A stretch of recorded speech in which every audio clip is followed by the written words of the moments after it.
Hello and welcome to Roundtable number 6 of Dualistic Unity. I don't really know what I am, but I think that's okay. And I'm going to go by Andrew today. Nice. And I will call myself an energetic contraction that just happens to have the wherewithal to call itself Ray. Why not?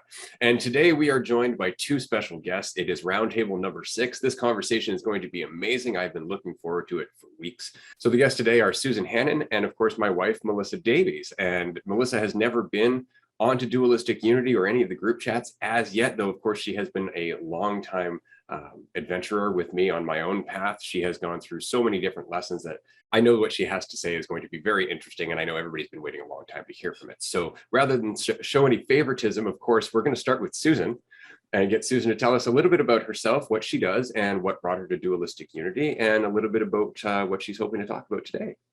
Hi, Susan. Hi, thank you again so much for having me. I'm super excited to be here. Where to start? I can start with what I do for work, which is certainly not who I am, but I think that's just an easy place to start. I'm a clinical psychologist in the state of Pennsylvania. So I have been working at a group private practice for a few years now. Prior to living in Pennsylvania, I worked at a couple of different Veterans Affairs or VA hospitals in numerous different states in the US, mostly because my main, I guess, clinical and research interest is in trauma and post-traumatic stress disorder. So yeah, I see a handful of clients a week, and then I'm also an assistant professor of psychology at a small liberal arts college in Easton, Pennsylvania. So that's pretty much what I do for work. What brought me to Dualistic Unity? That's a really good question, and I might give kind of a long-winded answer to that. So I have been on a, I guess, spiritual journey probably since 2016, when I had an experience that is just really hard to describe in words. Like, it just falls apart at language, but it was a very stressful experience in my life, and also a time when I was like falling madly in love with someone, probably not in the most healthy way, but it was just a very turbulent time. And yeah, I just had this very visceral experience, and just knowing that everything is one, just knowing that everything is connected. And that's really the best way that I can describe it with words. It was just this energy that was coursing through my body, and I've never felt at more peace in my life than in that moment. And that lasted, that high energetic feeling lasted for maybe a week or so, and there was lots of other stuff going on. So that was maybe the first awakening, I guess you can call it. And then I unfortunately went back to sleep for a while. It's interesting, maybe we can talk about this later, but after I had that experience, maybe a year or two later, I labeled it as a manic episode. I was like, oh, that was mania. I guess I meet criteria for bipolar disorder. So I'm just gonna stuff that away and not tell anyone about that. Yeah, so it's just interesting how I dismissed what was arguably one of the most profound experiences of my life. But then I had another very profound experience just this past December. My dad passed away very suddenly, and just these experiences of oneness and again, it's hard to describe with words, but it all came flooding back. And so I think I stumbled upon Andrew's TikTok at some point a few months ago, and he mentioned the podcast, and I started listening, and all of these things just started clicking in ways that had never clicked before. It's like the knowledge was there, but somehow you two just put it into such beautiful words that I was like, oh, fuck, that's what that means. And it really just kind of woke me up again. So yeah, I think that's how I found my way to you guys, and I'm so grateful I did. I think the other question was things that I'm hoping to talk about today. Yeah, I mean, I find it interesting how, like I said, I had this beautifully profound spiritual experience, whatever you want to call it. And I wrote it off as mania. And I just wonder, how many people do that? And what exactly is mania? What is depression? What is all these things that we have labeled as disorder, as pathological? and I guess the harm that comes with identifying as that.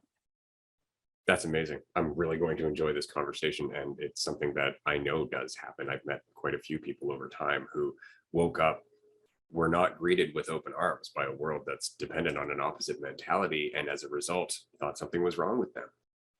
Everybody was reinforcing that something was wrong with them because they were invalidating what they were doing.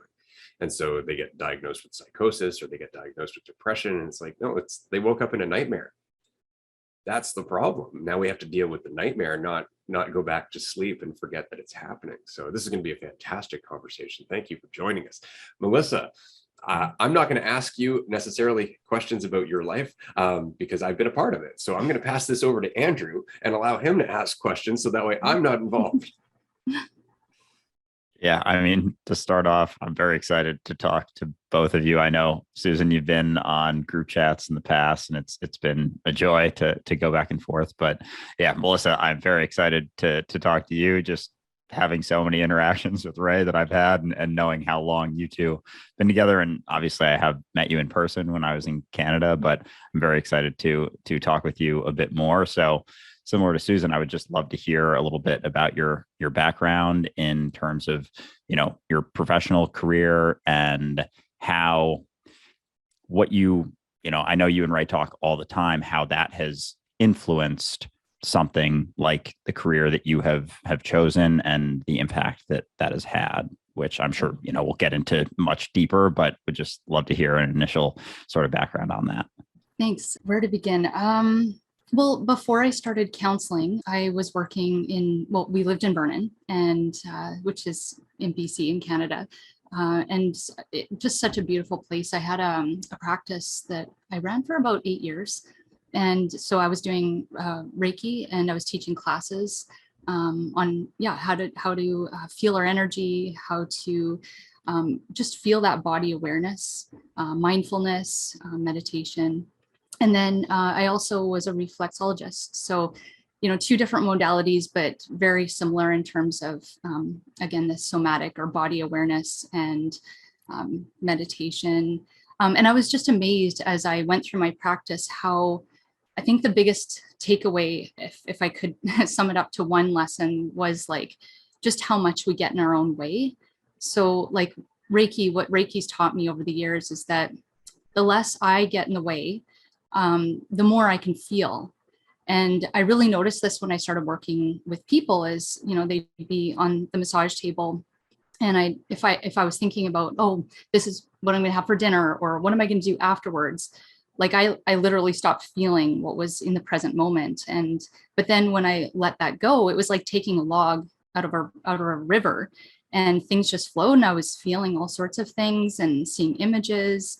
And so it was so amazing to just be the observer in that space and witness whatever came into the room. And so I think that was the biggest lesson that I had with that practice. So, I mean, I'm taking all those lessons with me into what I'm doing now, which is I work in this program called the Children's Wellness Program as a children's wellness therapist.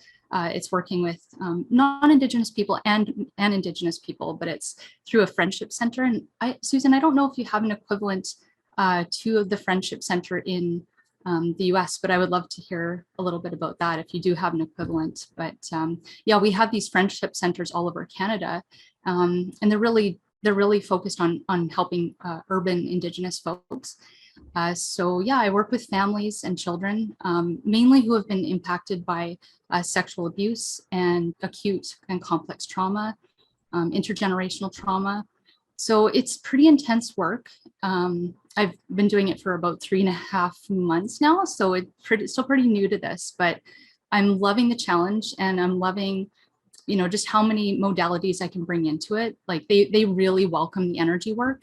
So, I wasn't able to do that in my previous practice when I started my practicum, which is fine. They want more evidence-based practices or techniques. So, but yeah, the where I'm working now, they're just like, you just do the somatic work, do the Reiki. And so, it's been welcomed, and I'm really enjoying it. So that's a little bit about my professional practice and how it's evolved. Andrew, what was your other question? I figured we'd get into this along throughout the episode, but just with your relationship with Ray and how your discussions that you have, because I know you both communicate a lot about everything that we talk about on Dualistic Unity, how that has sort of carried into your work and sort of finding, and this is for both of you in your day-to-day professional practices, finding that balance between like sort of validating and Susan, I just listened to your episode with Arjun on the Principal podcast, sort of finding that balance between validating their experience and their idea of themselves and their identity, and recognizing and knowing that it isn't the truth of what they are. Because I can imagine in a professional setting, like Ray and I can kind of say whatever we want because we're just talking to each other, but it's a little bit different in a professional setting. And you do have to use taught methods in a way, or there is some rigidity to a degree. So I'd just love to hear, I guess, from both of you, whoever would like to go first, how you've been able to find that balance and what that's looked like, and just sort of wherever you want to go with that question. I can go first if that's okay. And real quick, just Melissa, to answer your question about the friendship centers, we don't use that terminology. I'm not familiar with that, but I don't know most things. So it's very possible that those exist in the US and I'm just not familiar. But it sounds like we treat a very similar client population. I typically don't work with kids or adolescents, but I work with a lot of adult survivors of either childhood sexual abuse or adult sexual abuse. And that, as you know, carries a lot of challenges. So I love to chat with you about that maybe later. But yeah, Andrew, to answer your question, I've been struggling with that more, I think, since listening to the podcast, because I want to be super direct and blunt, like you're God and you are the universe experiencing itself. And I think I'd probably get fired as a therapist for some people if I said it like that. But there's other ways in, and there's actually therapies that after starting to listen to the podcast, I started to make connection between these knowings, understandings, whatever you want to call it, and some therapeutic techniques that already exist. So there's one in particular called acceptance and commitment therapy. And it's all about living in line with your values, whatever they are, you get to decide despite your internal experience. So you can still do all of the things you want to do, even if you feel anxious, even if you feel terrified, even if you feel shame. So many of us, and I'm guilty of this too, we think, oh, I need to control these things and then I can live the life that I really want to live. But it's that idea of control that's keeping you stuck in this hole that you've created, basically, of misery and suffering. And so there's a lot of overlap there. And that treatment too talks about this idea of cognitive diffusion. So the idea of separating yourself from your thoughts, this idea that there's a awareness behind the thoughts. And so, like, I'm working with a client right now, and we talk about his fake brain stories, how his fake brain stories tell him, lies about his girlfriend, or, that other people are judging him. And just that term, fake brain story, has allowed him to just like open up this whole other world of like, oh, that's not really who I am. I'm not my thoughts. I'm not these judgments. And so that's just been really fun to like go a little bit deeper with clients in that regard. And you guys have helped me go deeper with that. It's going to be hard to explain with words, but like I thought I understood some of these principles. On one level I did, and like the Buddhist idea of like no self and interdependence. But then just something clicked when I started listening to this podcast, and I'm like, oh, like that's what it is. Like there is no separate self. Like there is there is a Susan. Like I understand I'm the ticket to this experience, but that's not really who I am. And it still blows my mind. So yeah, I can get there at different levels with different clients. So there's an art to knowing at what level with which client you can get there. I hope that made sense. Absolutely, that made sense. I think it's very interesting because you're dealing with a population that's a little bit older, a little bit farther along in terms of ego development. And so they have a bit more of a capacity for reflection if you can just kind of shake off that feeling of being imprisoned, right? You can look at the prison and go, oh, okay, let's think about this. Whereas with children, especially children who have been traumatized, I imagine it's a lot harder, which is why Melissa specifically works with play therapy. And in terms of symbolism, I find it to be incredibly interesting, but I imagine it's also very frustrating because you're not able to just deliver an insight directly as you would verbally with an adult. Melissa, would you like to speak a little bit about how embodying an insight comes across in play therapy, or some of the challenges that you faced since you started doing play therapy? Yeah. And I wanted to say to Susan, you do have to kind of meet people where they're at. Like you said, like you can almost get a sense of it within the first, I mean, sometimes it's within the first minute, you'll reach that brick wall and you're like, oh, okay, we can't go there. There might be some really strong, rigid worldviews or very, very strong identities that they're holding, which could be defense mechanisms. They actually needed them for survival. And so I've come to see that working with trauma is that, okay, what is this defense mechanism? And so when working with kids, it's, it's like, it is very interesting because similar to acceptance commitment therapy, it's like, there's lots of metaphors. So you're watching the play, you're observing what are the themes coming up, what are they enacting here, what are the metaphors, what are they processing, and it's very subjective. And because kids aren't necessarily like some of my 9-year-olds, 10-year-olds, they're getting into that. They're able to really articulate what they're processing, what they're going through, their thoughts and feelings. But, younger than that, I noticed that it's really just what are we observing through play?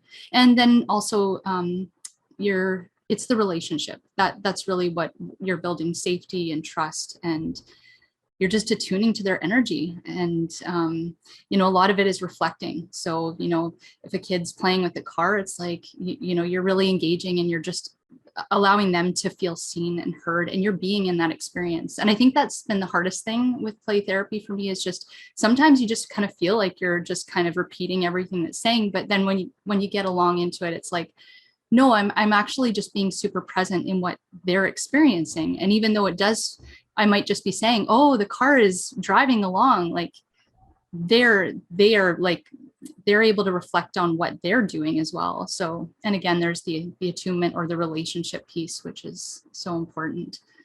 Those are some of the challenges, but working with adults can be just as challenging for sure. I just wanted to clarify. I was curious with play therapy. I'm not super familiar with play therapy and what it is and what the purpose is and what it actually looks like. I'm curious. Along with that, is it utilized specifically for children, or is it for everyone? And just like I would love to hear a little bit more of background on play therapy specifically. That's a really good question. Because sometimes I have parents who are just like, they're not even sure if play therapy is actually effective, but the purpose of play therapy is to communicate. This is how children communicate. And play therapy can be used for adults as well. Like it's incredible for communicating feelings, again, using metaphors, and just being able to process things through that engagement with another human being in a healthy way. So it can be done through sand tray work, which is what I was trained to work with. So you have a sand tray and miniatures, and the kids or adults. It's great for adults as well. You can ask them a question, for example. Show me what you did today, or something along those lines. And so they take, any of the miniatures off the wall and just place them, arrange them in this basically contained world, which is the sand tray. And again, because you're working with metaphors, it's incredible some of the things that come up, some of the images that arise. I love art therapy. There's exercise that I've been using lately. It's like this sighing exercise. So it's like we sigh 3 times, or the client will sigh 3 times in a tired and frustrated sigh. And then they'll draw like on the image, we'll have an outline of a human, and I'll ask them to draw using any colors they want, or no colors if they want, just draw where they felt that in their body. And then we do it again 3 times, angry sighs. and then draw what they felt in their body. And then 3 times with hope or possibility size. So it's really interesting what happens when you see these drawings and when we externalize or basically take those feelings so they can see them outside of themselves. So that can be done in so many different ways, whether it's through sandtray work or through art therapy, or just, yeah, doing crafts or playing. We do a lot of outside work. So we do like, I guess what we call land-based therapy, or just getting out in nature. Yeah, it might be learning about bugs or learning anything about trees. And yeah, it's exciting work because you can really basically just use your own creativity to explore oneself. That's really interesting. I have to wonder about the long-term effect of that type of conversation, especially when you're really, really young, to learn to think symbolically, to learn to express yourself symbolically, and to have somebody in your reality that's actually having a relationship with you on that level, somebody who's actually looking at the symbolism rather than just ignoring it and going, oh, they're just playing with trucks, right? You're actually looking for that depth because you yourself are embodying depth. And so I have to wonder if that child 10, 20 years down the road, in the same way that Susan, you had your awakening and then it kind of just faded off to the background, it was still there, waiting for the right timing, waiting for the right opportunity or the right mixture of situations, let's just say, to arise. And I'm wondering if the insight that you're embodying right now in their childhood is later going to pop up in that same way. And that would make a lot of sense to me, considering the conversation that we're having, the way that it's rippling throughout society. Again, even modalities like acceptance and commitment training. That's pretty common sense. Accept how you feel, keep moving forward. That's pretty much I would say the crux of play therapy too, right? If you're sad, just embody that in your play, show it, right? Express it, don't resist it, have an outlet for that. Another question I have, and this is something that makes me curious, because what I like is that you said it's within their own little universe. It's within their own little world, which is exactly what our ego is as we develop, as we start to grow up. And so all of our life becomes kind of play therapy in that we're playing make-believe. We got our house and our kitchen and our roles and the people in our lives and all of that, and we're still defining ourselves. And so it's still the same game. It's still make-believe. And there's still symbolism in all of that, like perception of lack.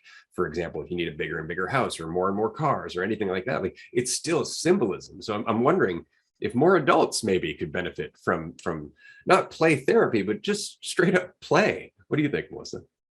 Oh yeah, absolutely. Yeah, play has actually been proven to improve our immune system, which totally makes sense because we're just being ourselves and we're in the moment, like it's very authentic. And yeah, it's just, maybe Susan, you could speak to that. Like, when you work with your adults, do you incorporate play, and what kind of benefits do you notice when you work with adults? Yeah, I wouldn't call it play, but now that we're talking about this, I encourage my clients to be really silly. So I'm just thinking of a client who I was working with recently, and he came in and he's like, "You're going to be so proud of me."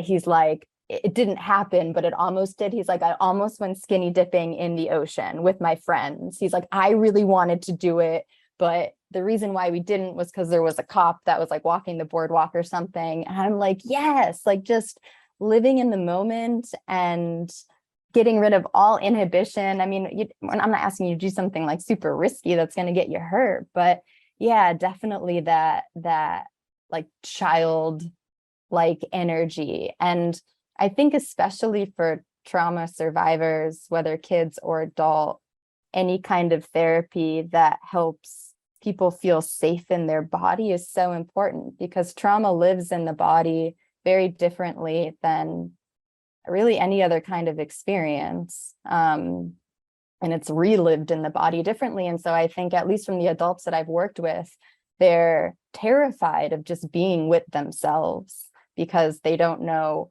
when the next intrusive thought is going to happen or when the next trigger is going to happen that's going to create this cascade of emotional response that they have the belief that they're not equipped to deal with. So then they turn to avoidance techniques and distraction techniques, and that can look like a host of different things, whether it's substance use or working 90 hours a week just to stay out of your mind and body. So yeah, any safe way to come back to the body and feel safe in the body, I think is so important. Yeah, with trauma, I'm curious, like what for Susan, I guess, to pass it over to you, what specifically, like, where do you go initially for someone who has such a bodily traumatic response? Like, it's all in there. It's almost like, obviously, mind and body, there's no disconnect there, but it's staying with them so severely that it's almost like you can't, it's hard to like get through to. Do you start with questioning it? Because I guess on top of that, there's all these assumptions that go along with all of the feelings that we feel. Like everything, all of our feelings just are. They're just this neutral sort of thing, and our thoughts about them sort of dictate how we feel about it, and how we label how we feel, and how we label it, a bad feeling or a good feeling. And when it's bad, we resist it, and that keeps it around. And it's sort of this vicious cycle. So for people who have those sort of severely traumatic bodily responses, like where do you start with clients like that? Yeah, that's a good question.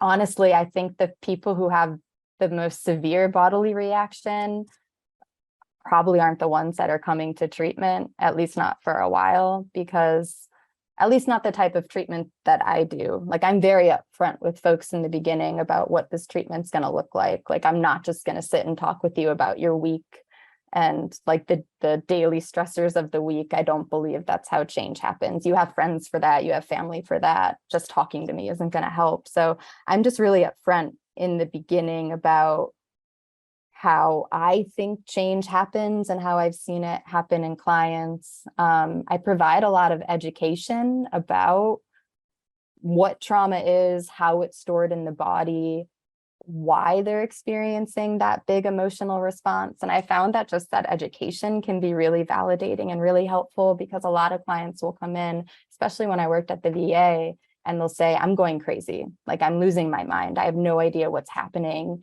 And when you provide some context for what's happening, you can place it in something, you see them deflate a little bit, like, okay, I'm not losing my mind. I'm just suffering from PTSD really bad. And I guess this is where like sometimes labels can be helpful, right? Like, no thing's good or bad, because it at least with trauma, it allows them to have some kind of, it makes sense, I guess, of what's happening to them.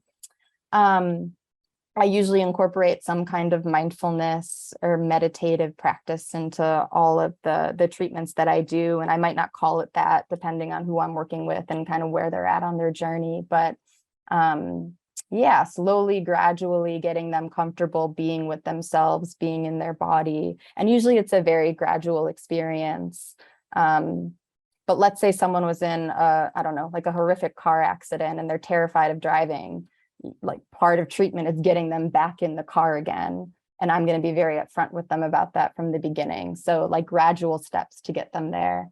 But then I think there's other ways to help them feel more comfortable in their body. Like you said, mind and body, there's no distinction, but especially with survivors of interpersonal trauma, like sexual assault, there's so much unjustified shame and guilt that's keeping those feelings around. And there's lots of reasons for that. We can talk about that more if you want, but you can kind of start with the belief aspect of it and break down those beliefs that the trauma was their fault. And then that has kind of the same effect on the bodily reaction. Like, once you realize there's nothing I could have done, this horrible thing happened because it happened, then the bodily response starts to dissipate as well. Absolutely. That's really interesting. I'm going to pass this back to Melissa for a quick second because of her experience with Reiki specifically, because I find the same thing in dealing with life coaching clients, that sometimes it's just too deep. It's just buried too deep, and you can't get to it through asking questions. You can't get to it through just saying, like, you're safe here, you're going to be okay. Whereas with Reiki, and Melissa actually trained me on how to do Reiki, there are moments where you can feel that person's body just relax, in the same way you can feel their mind relax when you're talking to them sometimes. And I think it's just because they don't feel alone in it. Like, there's suddenly this helping hand that's there. It's not doing anything, but to them it is. And I think that maybe helps them process some things. I know, Melissa, in your experience with Reiki, you would often talk about emotional releases Maybe you'd like to describe a little bit of what that was like to deal with and how you would help people go through that process. Yeah, there was a few, like it didn't happen every time, but occasionally you would have a pretty intense trauma release, I guess is the only way I could really describe it, since we're talking about trauma. And it's sort of like it would just bubble to the surface. And there was a few times, yeah, it was almost like I had to hold the person so they weren't, kind of shuffling off the table, but also, asking them like, are you okay? Do you want to stop? Like, and most of the time it was like, I don't know if I had anyone say, no, I just want to stop. Usually they continued on, but it was, it was just intense, a lot of tears, just a very big emotional release. And yeah, it was almost like that just needed to be felt in the body. Like it's coming from a different part of the brain. It's not the cognitive part. It's coming from a pretty deep place where the trauma, like you said, Susan, where the trauma was stored in the body. And so, yeah, you're just witnessing it. You're just holding space for them to experience that. And because I know you've been on this path a long time, we've known each other for 18 years, and that you've been on a long journey of working on yourself, getting yourself out of the way. I know a lot of people here don't know the details of your own story of the life that you grew up in, or the fact that you left that life in a very opposite direction and faced quite a bit of headwind in doing that. Through facing all that, through letting go of yourself to greater and greater degree, letting go of your assumptions, more importantly, and your limitations, whether or not you think that you're qualified to do something or not, whether or not you feel like an imposter sitting there. Do you find that as you've progressed in not just Reiki, but let's just say interactions with people, whether it's as a counselor now or a Reiki practitioner before, that it's your level of self-faith that eases those restrictions or eases that discomfort between you and the other person, that the more you have faith in yourself, the more likely it is that they're going to relax a bit more around you? Yeah, I think that's a good way to describe it. Self-faith, is that what you said? Yeah, for sure. Like letting go of self-doubt. And I think embracing courage, absolutely embracing courage. And I do my best to bring that to my clients too, because, it does, no matter what you've faced in your life, there's always tools of strength. There's always things that we can pull from. Like we've got that strength within us. We've got resiliency. Even if we don't think we do, like we have that. It's part of consciousness. It's like, it's an innate thing. So I think it's just sort of a remembering. Yeah, I think that's what I would say about that. That's well said. I would say it's a remembering that's shared. I find that to be a really interesting phenomenon, that when I remember who I am, it becomes almost easier for everybody around me to remember who they are. And it's just because I'm not pulling or pushing. I'm not adding that conflict to reality. And so suddenly the ripples subside and we're able to actually see the reflection in the pond, right? Whereas the rest of the time, it's all chaos. All we see is distortion. All we see is confusion. And so that's why we're always pushing and pulling on one another, trying to get our own way and feel better. So I find that to be incredibly interesting. Susan, I do want to ask you one more question in regards to your own journey, because I know, talking to Melissa, as we've explored the role of identity and the fact that the majority of our structures are based on identity being valuable and important and necessary. As you've questioned that in your own life, have you noticed some professional blowback, some people who are in your industry who necessarily don't agree with your point of view? And what has been the response? That's a really good question. I don't talk about this with everyone. There's honestly even some fear of being on this podcast and saying some of the things that I'm saying, but I'm also at this point where I'm like, fuck it, like what's going to happen, it's going to happen. I'm so certain of this that it almost doesn't matter anymore. I guess it is creating a little bit of, I don't know if chaos is the right word, but there was a time when I thought, at least in my current academic position, like, oh, I'm going to be here for 30 years. This is going to be my be all end all job. And now I'm like, no, like this ain't it. I don't know what it is, but this isn't going to be it forever. So if I talked about this, there's a reason why I'm not talking about it with certain people, because I know I would get blowback at 100%. I feel lucky in the private practice that I work at. My director, I've had some of these conversations with him. He's like, oh yeah, I know I'm God. Like we're all God. So we're kind of on the same path. Did that answer your question? Absolutely, it did. Absolutely. It's good to know that, like yourself and Melissa, there are people out there that are doing their own journeys. They are working on themselves. And because that always inevitably ends up back in the moment, looking at who you think you are, there is that bridge that we're able to build. But it's taken so very long for that mentality to kind of seep its way into the structure, because it was based on the opposite mentality. And so the fact that you have somebody in your department that knows their God, that's incredibly inspiring. The fact that you both are in the mental health industry and know your God is incredibly inspiring, because that is the change that's happening. And what's funny is that I bet both of you going along your journeys, just trying to do the best you can, don't feel like you're a part of this massive, larger picture. You're just slugging it out, trying to get through the journey and lower the amount of resistance that you experience, which has been the point for everybody in history. I always find it funny. We idolize people like they were different somehow than us, but they were just slugging it out, doing the best they could, not knowing we were going to look back at them at one point and go, "Do you see what they did?" Right? And the more that they were involved with what they did, the more we did that, which I always find really interesting. So I just wanted to say quickly, because I know we're going into the last half hour ish here of the roundtable, that what you both do, not in your industry, but to yourself, in yourself, as reality, is all we need. That is all the change we need in the mental health industry. Because in all the years that I went to therapists and all the years that I was looking for help, the one thing I lacked was somebody with awareness. I always found somebody who wanted to just stick a label on me, give me a medication, and send me on my way. It was a mechanic job. It was just, here's the part, off you go. And that never helped. It never helped me. It drove me farther and farther to the edge. And it wasn't until I gave up on the mental health industry entirely that I ran across just a regular human being who said, "Why don't you think about life anymore?" And he cared. And that's what cracked it for me. That was it. It was an honest to God question about, what do you think? Not what's wrong with you, right? Not why do you think that because of all this past trauma, but what do you want to think right now? With honest interest. Andrew and I talked about this in a previous episode, and I know Melissa and I have talked about it for years, that the most important question we can ask one another, and one that we never take seriously: how are you? Because it means something, but we don't treat it like it means something. And so we go through our life feeling disconnected, like nobody really cares. Everybody's asking how I am and nobody's stopping to listen, right? Because they're too busy focused on themselves. And so it's encouraging to me to know that you're both healing yourself, and as a result, creating healing within the whole. Yeah, thank you for saying that. I am, in my opinion, a so much better therapist since walking this path, having this awareness. I think back to when I first started, and I was so in my head thinking like that, what is the next thing that I need to say, and not wanting to piss off the client, and so fragilizing them and tiptoeing around things. And now, and Melissa, you spoke to this earlier, I was going to comment on that.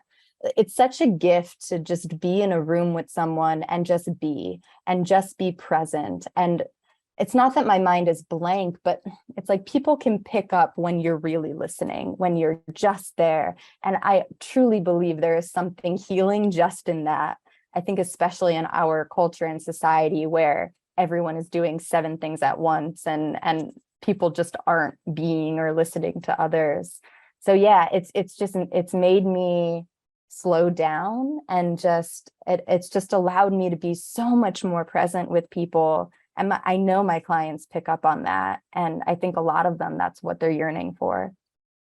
Yeah, absolutely. And Melissa, I'm going to toss this back to you. And sorry, Andrew, I keep cutting you off. I know you have something to say. I just wanted to mention quickly, Melissa, going through school, I know that at one point when I first met you, you were in your master's program. And then because you were going through your own personal growth journey, because we ran off and lived in the rainforest for 8 months and we pretty much just abandoned everything, you left school. And you left school because it was stressful, because you didn't see the point of where you were going and all of that. And then as you've gotten older and you've worked on yourself, you're finding, or at least that you have found, a difference in your performance, not just in school, but in your work as well. And I was wondering if you could speak a little bit to that, the differences that you've noticed just in your interactions compared to when you and I first met, where your priorities were a little different. Yeah, actually, I was, when you were saying that, Susan, I was like, yeah, so true. Like, I've had that experience too, where like in graduate school, they're like, well, what modality are you going to be? Like, what are you going to focus on? They really wanted you to like hone in on what's your area of expertise or whatever. And it's like, what I don't really want to like, okay, well, sure. I guess I can kind of like hone in on that. And I can say like what modalities I resonate with. But, at the end of the day, like it's really that connection, that connection you have with another human being.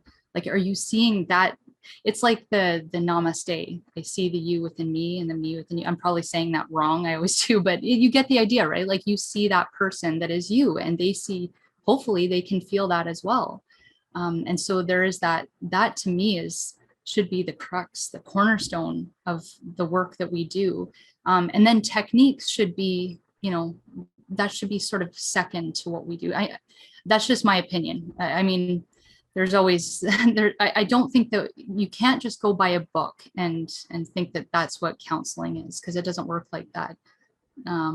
So yeah, that's my take on that.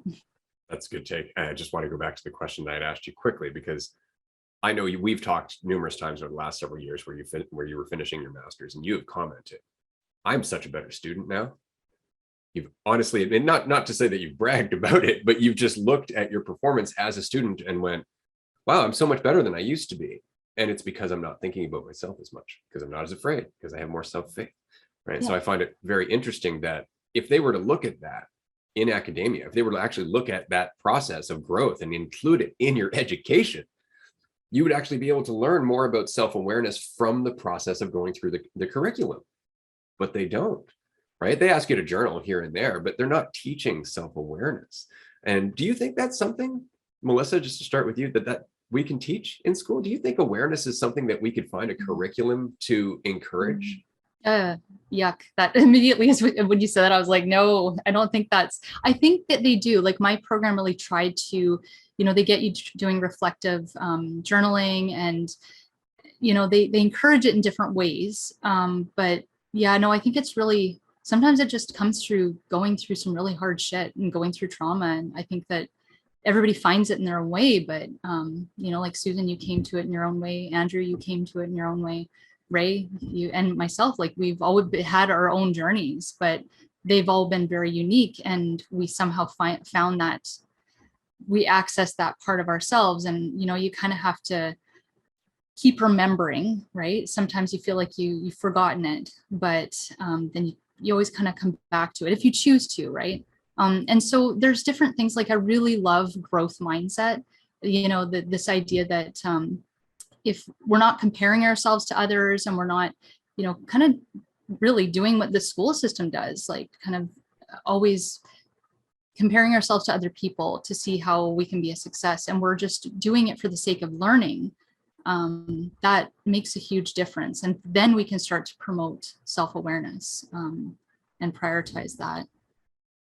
Yeah, that is awesome. And I think, so I was curious with, the idea of sort of along these lines, the idea of labels and trauma always being thought of as this terrible thing that everyone goes through. And we were talking about this a couple episodes ago, and how it seems like, and I'm honestly not super familiar with therapy and the process of it and how it works. I've never gone to therapy. I haven't obviously studied it. I'm not a therapist, but it seems like, at least from my limited understanding, that people see a problem in the person, or they're trying to figure out what's wrong with them, and then trying to sort of like fix it is like the taught method. And so I've been able to see, and not to, belittle trauma in any way, but I see that it's a lot of times incredibly necessary and entirely necessary to wake up eventually and see the truth of what you actually are. So many people who recognize that have been through some level of trauma, some level of suffering. So for both of you, I guess we can start with Susan. How have you seen a shift in that, and maybe recognizing that the trauma isn't necessarily this thing that is wrong with them, and you got to fix them because now they're broken, and you got to like work on this thing because you have this label that you've placed on them, and now you have this process that you work towards fixing them, instead seeing it as just process, just part of their journey, and something that they can actually learn from? Have you seen, since seeing more of the truth of what you are, have you seen a shift in that mentality of thinking of it less so as, this person's broken and I got to fix them, to I see what they truly are. Let's see if we can help them recognize the truth of what they are beyond all of those labels. Yeah, there's so much to unpack there. I don't know where to start. You're absolutely right. I mean, at least my training specifically was a very much a medical model, like a pathological model.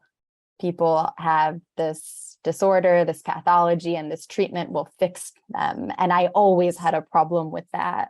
Like, no, this is an experience that someone had, and they might actually grow from it. And they do. And what you're speaking to is actually why I find working with trauma clients so rewarding. And I'm not trying to like glorify trauma, obviously, in any way, but people will ask me, like, how is it that you can hear these stories of abuse and assaults and not have it affect you? And it's because I see the growth, like I know what's possible. And I've had so many clients say, like, even if it was possible, even if there was a magic pill that they could take that would take the trauma memories away, they would choose not to, because after going through the process, they recognize that they wouldn't be who they are today without going through that experience. So many trauma survivors I've worked with are some of the, like you mentioned, like wisest, most empathic people I've ever met, because there's a duality to it, right? Like this horrible, terror, fear-filled event, then the other side of that is like this deep empathy for everything that is. And so I don't know how it happens, because it happens differently with each client, but like so many people get to that place, that recognition of this horrible thing happened to me because it happened, and now I am so much wiser and aware because of it. And I wouldn't, while I wouldn't wish that experience necessarily on other people, there's almost like an appreciation for it happening because of how much it changed their mindset toward everything. It's so powerful. Yeah. Yeah, that is awesome to hear, because that's been more so, again, though I don't have a lot of experience with understandings of therapy, like that's how I've seen it. And I've been just in the last few weeks seeing sort of trauma in a different light. And just, it always comes back to your own experience and seeing everything I've been through and how it was entirely necessary to being where I'm at now. And I wouldn't have gone, woken up if I hadn't experienced all of those things. So as much as, we can look back and be like, oh, that was a bad experience. That was a tough thing. That was traumatic, whatever. It's like, if it led to where you're at now, when you're at a state of peace, at a state of freedom, is it still bad? Like it's hard to say when you see that there's no disconnect, and it was a part of that process. So Melissa, to pass it over to you, have you seen similar sorts of recognitions in seeing your clients as less so of, broken pieces that you're trying to fix, and more so just people who have been through process and have the potential to recognize more clearly the truth of what they are through that, not even despite that, but because of it? Almost it brings them closer to that recognition, since they did have that experience, and it drives more, empathy and a clear recognition of the truth of what they really are. Yeah, like some clients are in that place where they can start to see those lessons or the change, or and I always like to introduce that, like, how have you changed since this, or what have you learned? That may not always be an appropriate question to ask. Like, you have to kind of see where the client's at. If they're still in the chaos, then it's really just like you're just there to witness what they're going through and just hold space for them and just be a safe place and person for them, because some of these folks just don't have any healthy relationships in their circles. So like I remember looking back in my life to a teacher, my grade 2 teacher, and she was just the most incredible person. And I don't necessarily remember the things she said to me, but it was the way she made me feel. And so I guess going back to that body feeling, that body awareness, it was like she was a safe person. I loved her, and she really showed all the students her, that love, that connection.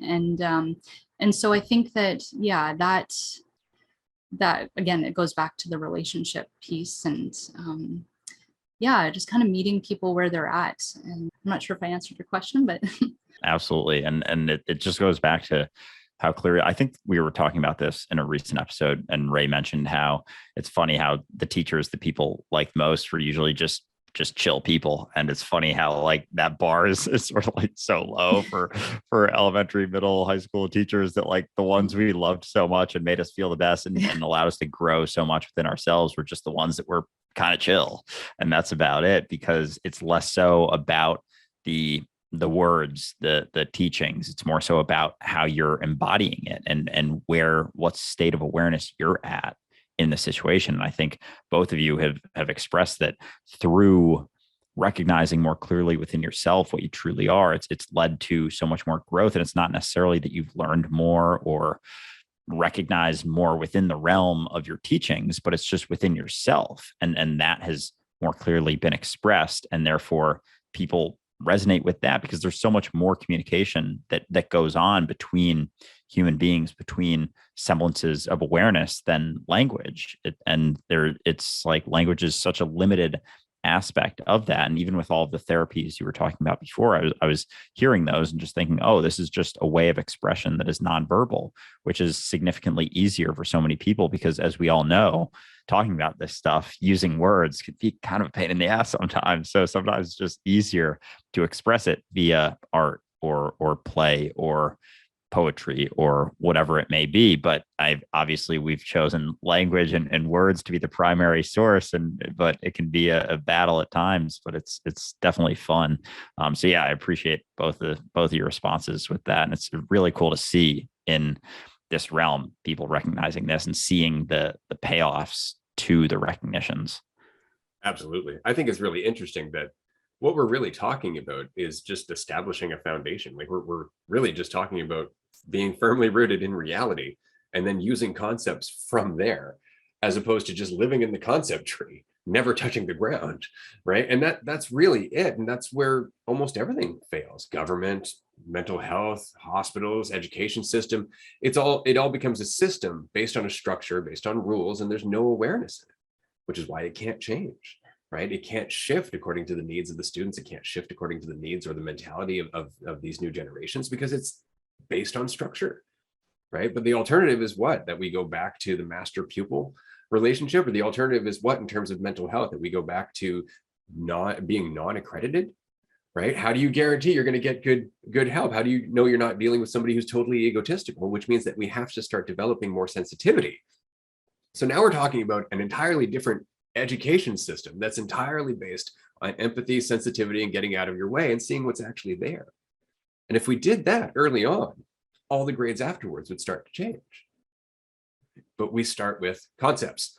Concepts are where it's at. Let's drill this little dude with as many concepts as we can, so that way by the time he's able to walk, he's on his way to work, right? And that's the problem, is that we want them to be useful instead of just expressing life. Right. And I wanted to return quickly to something Melissa said before we wrap up here, because I enjoyed the wording that our job is to witness.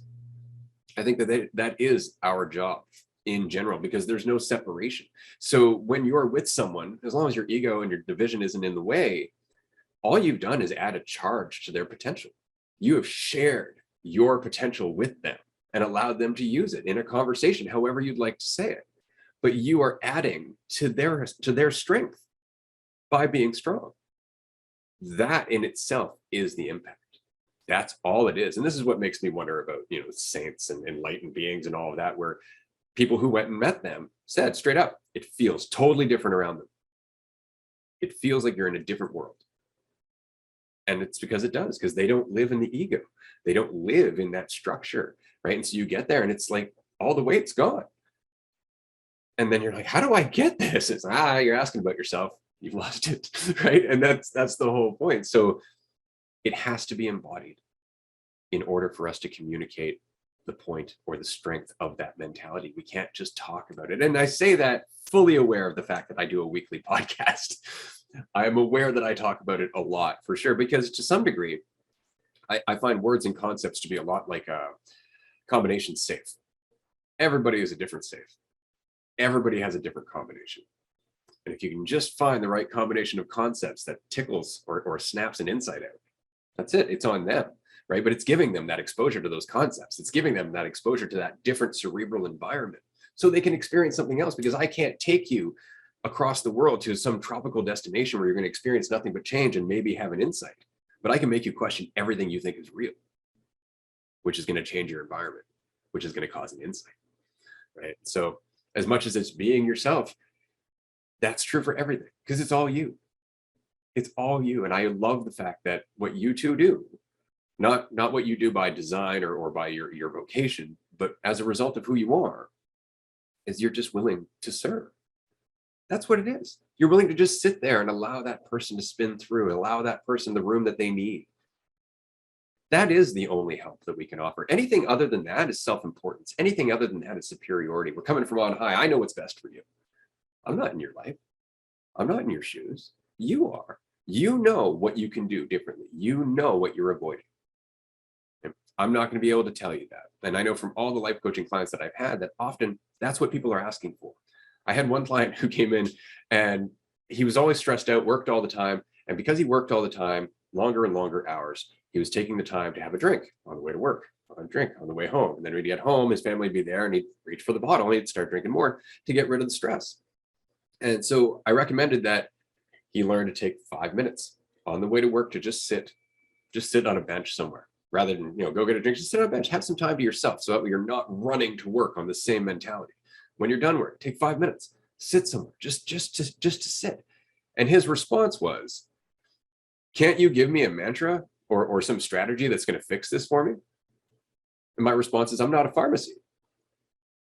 That's not how this works. Like, if you want to just pad the problem, if you want to just ignore the problem, sure, that's what you're doing now. Right? But if you want to deal with the problem, it has to come from you. It has to come from you. It has to be your priority. You have to be willing to climb uphill through mud by yourself. And that's when the helping hand starts. That's when you can start recognizing those who have already done that. Right? But until then, you're just complaining about it. Somebody help me. Drag me up the hill, right? But that'll never work. You might get halfway up because of somebody's help and then slide all the way back down because you didn't do the work yourself. So I appreciate the ripples that you are both creating. We're going to wrap up here shortly, but I'm going to pass it back to Andrew because I'm sure he has another couple of questions, and I always tend to ramble for a while. Andrew? Yes, I do have a few more written down. So I had one specifically sort of like off the topic of what we've been talking about specifically, that I wanted to get in from Susan, you were talking about on Arjun's podcast, on the Principal podcast. And early on, I think you were talking about the idea of treating others how you want to be treated. And I wanted to dive into this a little bit because I think there's some depth to it. And you were talking about how everyone always says, like, treat others how you would like to be treated. But what if, because we're all different, like, we don't always necessarily want to be treated in the same way? And I think it's like a very reasonable response or like questioning of that thing. Cause like everyone just assumes that to be the way it is. And that's what we're always doing, is just questioning, like, is that actually the only way that it could be? And so I was curious, like, is that, like, where does the responsibility lie within that versus the sensitivity to it? Like, is it our responsibility, me versus someone else? Like, I know my experience. I know how I would like to be treated. I don't necessarily know how they would like to be treated. So what I know is how I would like to be treated. So I'll treat them how I would like to be treated, versus having, and I think presence comes into this because it builds some sensitivity to being like, oh, I see a difference, between us. We're not necessarily the same. We're the same, but like different, not divided, but different. And so with the sensitivity, you may have that sensitivity to recognize that. I don't necessarily have a question with this, but I'm just curious, like, if I wanted to talk about it, I just wanted to bring it up because I think there's some layers to it. And just the statement, like, treat others how you would like to be treated. I guess starting with Susan, if you have other thoughts about it, or if you have thoughts about the responsibility for the person treating the other person versus that aspect of the sensitivity, or if you've found there to be a better sort of phrase to use going into that? Because I know last episode, Ray and I were talking with Nick a lot about personal responsibility and radical acceptance and all of that, and so it was just top of mind. So it piqued my interest when I got it. But I'm curious just about your thoughts on that statement, and if you think there's a better way of going about it, maybe. Yeah, I don't know if I know of a better way. Maybe I do. We'll see what comes out. But I think it's just a phrase that has always interested me and bothered me a little bit. Like, treat others how you want to be treated. And that's very egotistical, right? Like, I appreciate very direct communication that others might judge to be abrasive, where other people might appreciate a different kind of communication. But I think I'm picking up with what you're putting down with the, like, where does the responsibility lie? Like, at the end of the day, let's say someone treats me in a way that I don't deem acceptable or whatever, it's still on me to manage my reaction to that. People can talk to me however they want to talk to me, treat me however they want to treat me, and I control my reaction to that, and how I want to proceed. So I think the responsibility always still lies in the person, but I do think there is, I don't know if danger is the right word, but maybe some kind of danger in assuming that because you want to be treated in a certain way, that other people are going to appreciate that as well. Because then I think that can backfire and someone might have a different reaction. And then you're like, but wait a minute, I like it this way. Why don't you? And then that can create some, I don't know, some stuff. But yeah, I think that I don't know if I'm answering your question right with the responsibility, but I think that always lies with you. People can treat you like shit and you don't have to react, and you can then make a choice to not interact with them or whatever that might be. Does that answer your question at all?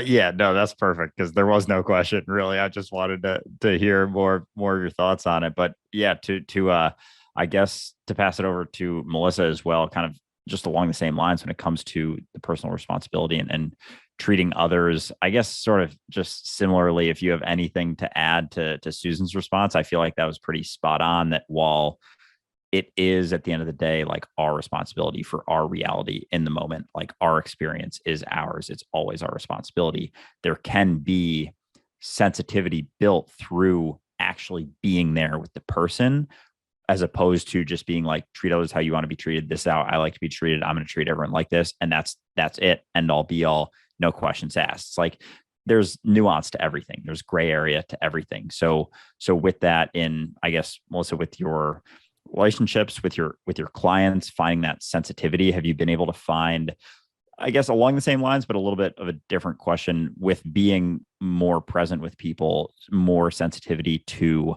how you take the conversation and interact with clients, or just in general relationships that you have with people? Yeah, like Susan said, it's always, there is that responsibility factor, and that lies, with each one of us. So, and I know Ray and I have talked about this at length about what our intention is. It's like, if I'm having a conversation with you, Andrew, and I'm like, being all judgy and stuff, you're probably going to pick up on that, right? Like, if you're aware, and so, which you are, but I think that, like, we have to be aware of our intentions. So like, if I'm judging a client or having assumptions about them or a bias, they are on some level going to pick that up.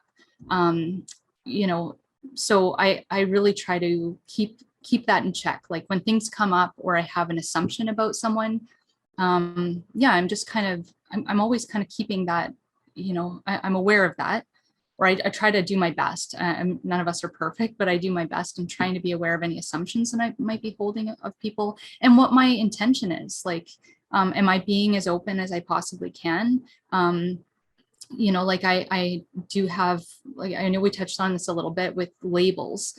I struggle with that. The most recent one I'm struggling with is ADHD, and I'm trying to work through some of my challenges with that, and how it arises and on all of this stuff. But yeah, so I kind of check myself, and I'm aware of my intentions, and while I can't always, I can't control how the other person is going to receive me, I just do my best, and I just try, I come from that place where I'm just being myself. And sometimes, like everyone else, I get nervous in a session, or I'm just like start kind of feeling all fumbly, and where am I going with this? Why am I can feel it in my body. And so I just come back to my breath. And again, it's intention, right? Like that's what I come back to, is what is my intention here? Yeah. And it's self-correcting. I mean, that's the whole thing, is that you respond, you get some backlash. If you're aware, you realize where that backlash is coming from, because it's never really the question of, treating somebody the way I want to be treated. Which me? Which version of me? Which mentality am I in at the time? Because that's the sensitivity part, right? When we meet somebody who's judgmental, if you can recognize you in there, in that mentality, you're going to act accordingly. If you can't, you're going to act from the mentality that you're in. That's the point, right? Is treat others as you would treat yourself, or love others as yourself. It's because it's the same thing. They're the very same thing. Sensitivity gives us the capacity to relate, gives us the capacity to communicate on a level that's beyond verbal. There's no other way to really discuss it, because at the moment, science isn't even trying to quantify that effect. But there will be a time when we're going to start recognizing that our mentality, our state of mind, has an impact on how we change the world. This is something that David Hawkins was talking about in Power versus Force, and we've talked about that numerous times. I know Melissa's very familiar with that work as well, but it really just comes back down to how much division do you embody? And if you're embodying less, then you are a wave of unification. You're a wave of unity. It's all you need to do. So on that note, I just want to say thank you again to both of you for joining us. Melissa, obviously, I see you every day, so I really appreciate you coming here on the podcast to have a conversation with us. I know Melissa's going to be joining us at the retreat in November. If anybody would like to talk to her in person there, you are more than welcome to join us. You can get tickets at dualisticunity.com. Susan, I really appreciate you joining us today. I look forward to having you on the show more often. As we get into season 4, I'd like to invite you back on the show for another roundtable, maybe even just a standalone guest spot, because there's a lot of insight that you have to share. There's a lot of things that you're going through in your own journey, and I know our audience would love to hear more from you. And to anybody who's listening, of course, you can occasionally find Susan on our group chats, which you can find on Patreon as well. Andrew, do you have anything to say before we wrap up?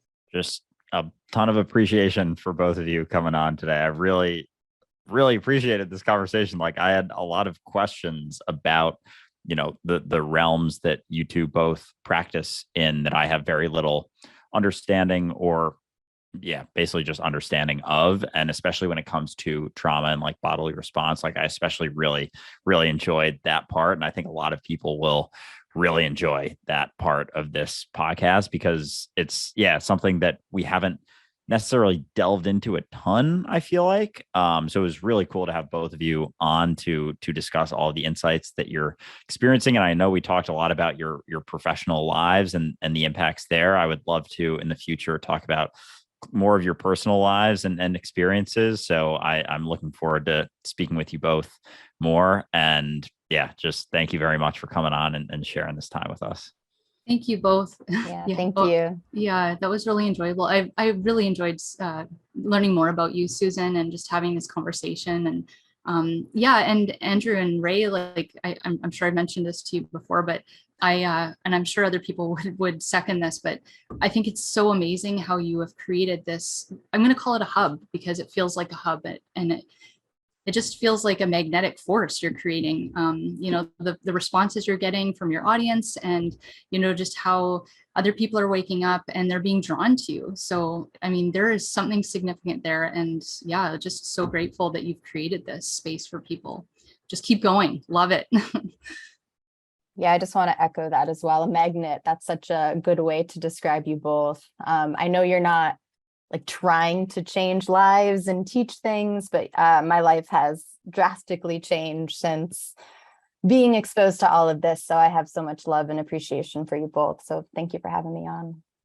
Likewise, it's been a pleasure having you here. We couldn't do it without you, because of course you're us. So we really appreciate the chance to witness each other's journey in this conversation. And I would like to say thank you one more time, actually, specifically for the discussion regarding trauma and PTSD and whatnot, because while Andrew and I will skirt around those topics, we do so very carefully because we are not in your industry, because there is a dominant mentality that says, where's your diploma? You don't know what you're talking about. And so I really appreciate the fact that you came onto the show, bringing your credentials, bringing your education and your experience, and basically just said all of that didn't lead me to what is now my awareness. I use it, but the awareness is the foundation. So I really appreciate you communicating that to everybody who's listening. Thank you so much for joining us. The next roundtable is, of course, next month. Next week is going to be the next podcast episode and another group on Saturday. If you can join us on Patreon, we'd love to see you there. Thank you, everyone. We'll see you next week. Bye, everyone. Bye. Thanks.